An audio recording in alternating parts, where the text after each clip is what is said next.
Hello world, from whichever time zone you're catching me from, my name is MD90. Welcome to my YouTube channel. If you're not subscribed to the channel, make sure you hit that subscribe button, turn on the bell notification to all so that you do not miss the uploads that come up. And the easiest way for you to navigate the channel is to head to the playlist. You'll find videos curated for you based on your interest. So if you're interested in the ConCourt podcast, you'll find a playlist for that. For news and trends, there's a playlist for that. Exclusive with MD90, a bunch of playlists that are created based on your interest. So the easiest way to navigate the channel is head straight to the playlist and you'll find what you're here for. Consider becoming a member of the channel.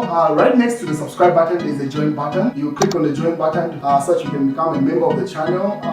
You support the team on the production and a number of things that we're doing here, and we appreciate that. So the Catholic Church has issued a statement through this priest. So it says the UPND minister should confess their sins. Father Mukosha. So a Catholic priest, Father Andrew Chewe Mukosha, has chastised the UPND ministers, including Minister of Infrastructure, Urban and House Development, Charles Milupi, to consider going to the mountain to confess their sins and reflect on their actions, on how they are governing the country. Let them stop fighting the patriotic front. Let them fight the harsh conditions. Let them not concentrate on fighting Edgar Lungu or the patriotic front. Let them come and work for the people. Let them come to Luapula and fix. So that's a statement coming from that Catholic priest there towards the minister, the UPND. What is the court case of Edgar Lungu seems to be taking center stage in the nation. Shashua has put up an article, obviously, and issuing his own point of view with regard to the judgment that is likely to come up in a couple of days. As you may be aware, Edgar Lungu's eligibility in the 2026 elections is going to be coming up in the Constitutional Court, and the judgment over that will be given. So different sectors of the society are issuing statements. So one of the argument which was posted by the UPND, would be great to have judiciary TV like Parliament TV, so that public are given an opportunity to follow court proceedings.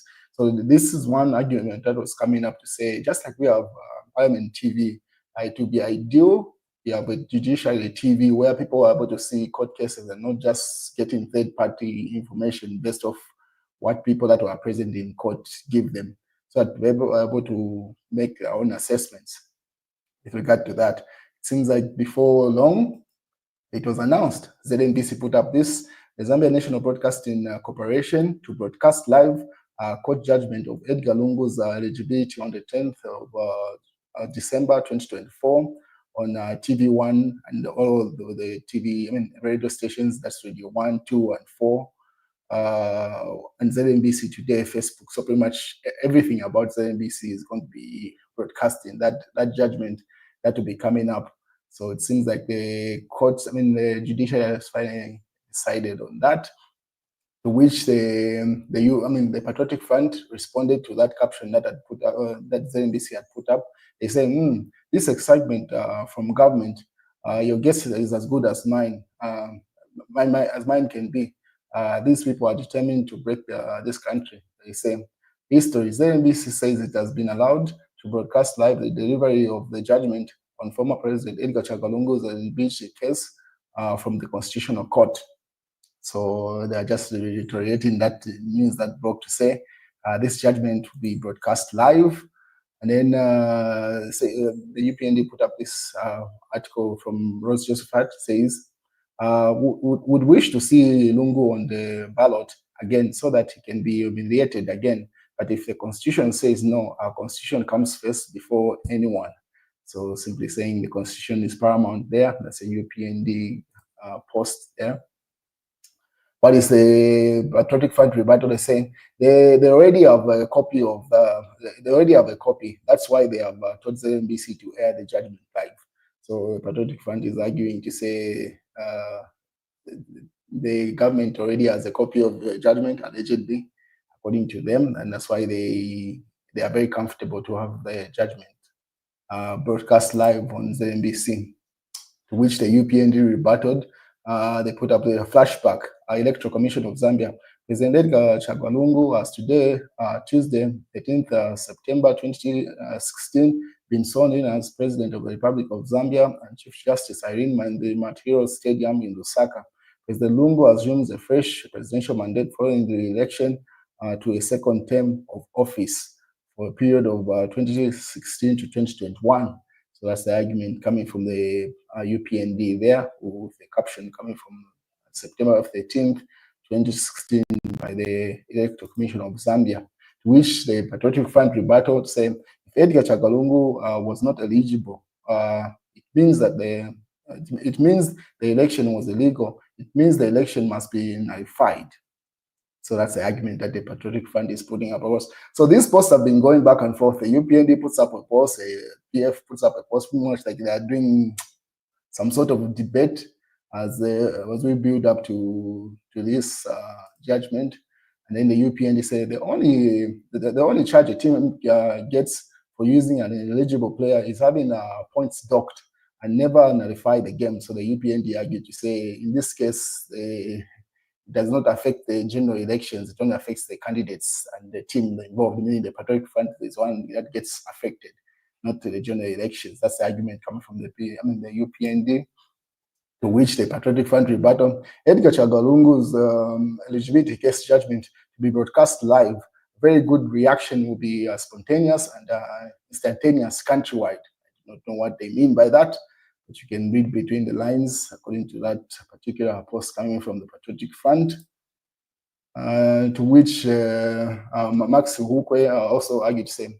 Hakainde Hichilema, this was put up by the UPND. Hakainde Hichilema should as well stand again in 2031 for the third term, since some irresponsible citizens want Edgar Chagalungu to stand for the fourth term, or the fourth time. Listening to those advancing a campaign for former head of state Edgar Lungu to stand for the fourth time now makes some of us believe that it has become clear that the Zambians don't want to respect the constitution. So he puts up an argument to say if Edgar Lungu is allowed to stand, it might as well Hakainde Hichilema be allowed to go further beyond 2031. That's if he wins the 2026 elections. So that's one side of the story coming from the UPND there, and then the Patriotic Front simply battle that, say, why do you want to bar me? And then they put a picture of Edgar Lungu smiling there. Say, why don't you want me to stand? Well, it's a Bank of Zambia governor events. So people are dying because we are dipping our hands in money meant for health care. So this was the bank governor speaking at the funeral of his wife. So a couple of hours ago, his wife was put to rest. So Miss Ada Mwale Kariaria was put to rest. So during his eulogy of his wife, where he made that statement, which is this.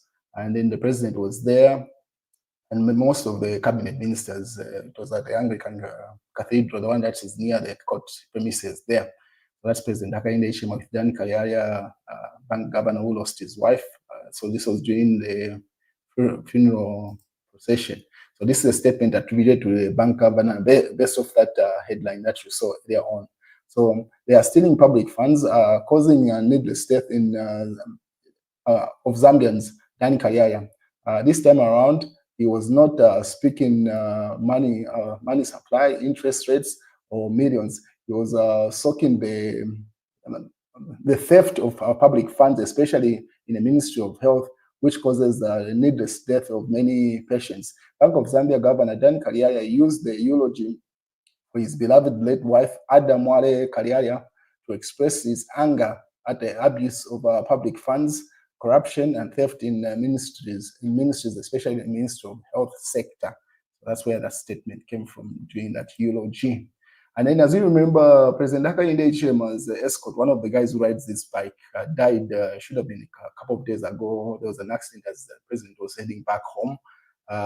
So the president took time to encourage the rest of the people, we call them sweepers, the ones that clear up the road as the president is moving around. So he took time to encourage them. There's a message that has been put up on this community tab based off what the president had put up. So he took time to interact with them and encourage them for losing their friend. And then KBF has been issuing statements towards specifically President Hakainde Hichilema. These are extracts from different interviews that he is doing, is alleging President Hakainde is greedy. So he simply puts up statements such as greedy and stuff like that. So to which obvious Mwaliteta could not let run. He responded immediately. It is very unwise for someone to claim Hichilema does not give money, Mwaliteta.